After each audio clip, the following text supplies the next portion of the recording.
दोस्तों, आज मैं आपको इस कहानी के जरिए से कुछ ऐसी नीम करोली बाबा की बातें बताने जा रहा हूँ जो शायद ही आपने पहले कभी सुनी हो।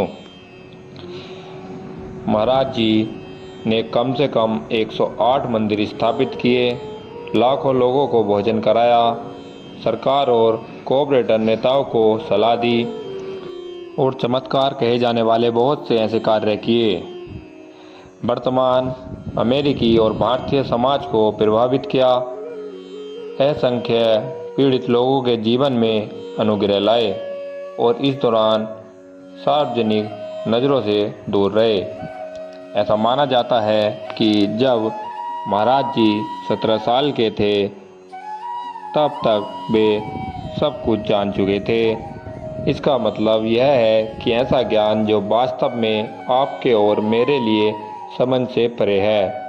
कहने को तो महाराज जी के पास कुछ भी नहीं था, लेकिन महाराज जी के पास सब कुछ था। 60 के दशक के अंत में बाबा रामदास नामक एक अमेरिकी ने नीम करोली बाबा के बारे में किताबें लिखी और सैकड़ों पश्चिमी लोग महाराज जी के दर्शन के लिए गए। कहानियों के अनुसार महाराज जी मायावी थे, लेकिन कई लोगों को उनकी उपस्थिति में रहने की अनुमति दी गई और वे ऐसी कहानियाँ सुनाते हैं जो प्रेम और कृपा और लीलाओं और अधिकतर विस्मय का एक अद्भुत उदाहरण है। अब ऐसा लगता है कि एक नहीं बल्कि तीन महाराज जी हैं। एक तो ऐतिहासिक महाराज जी हैं। ऐसा लगता है कि इन महाराज जी ने जन्म लिया और समय से पता लगाए योग्य जीवन जिया। दूसरे निराकार महाराज जी हैं। यह महाराज जी हैं जिनके हम अपने आंतरिक आयाम से जुड़ते हैं।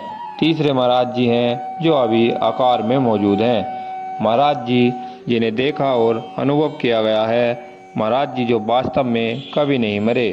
यह महाराज जी हैं जो समय यात्री हैं। हम अभी उन महाराज जी और दुनिया के उनके कुछ प्रभावों के बारे में जानना शुरू कर रहे हैं। महाराज जी ने बहुत से लोगों को शिक्षा दी है। ये शिक्षाएं आज भी जारी हैं। शिक्षा बहुत सूक्ष्म थी या सचमुच सिर पर चोट थी। महाराज जी की शिक्षाएं पूरी तरह से व्यक्तिगत लगती थी। प्रत्येक भक्त को उत्तर की या सहायता मिलती थी जो उसकी ज़रूरतों के हिसाब से सबसे उपयुक्त होती थी। जब भक्त उन्हें याद करते थे तो महाराज जी उनकी मदद करने और उनकी रक्षा करने के लिए दौड़ पड़ते थे। ऐसा लगता था कि यह आज भी जारी है। ऐसा लगता है कि महाराज जी 1973 में वृंदावन में अपना शरीर त्यागने के बाद से लगातार लोगों से मिल रहे हैं और उनकी मदद कर रहे हैं। एक भक्त ने कहा कि उसे लगता है कि महाराज जी ने तब से जो सबसे बड़ा चमत्कार किया है वह है महाराज जी के पिछले 40 सालों से बहुत से लोगों से मुलाकात की, उनकी मदद की, उनका मार्गदर्शन किया, उन्हें भोजन कराया और सेवा के लिए बुलाया। महाराज जी कभी नहीं गए, इसके लिए हम उनके आभारी हो सकते हैं। अनुग्रह, भक्ति, प्रार्थना। महाराज जी ने कहा, जब तुम मुझे याद करते हो तो मैं तुम्हारे पास आता हूँ।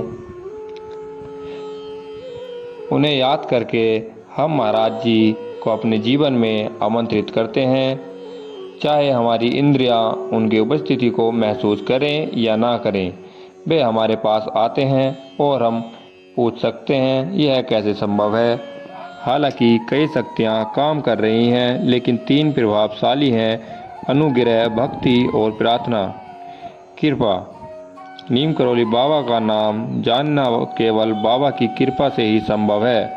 महाराज जी के प्रेम के दायरे में प्रवेश करने पर उनकी लीलाओं की सीमा का पता चलता है।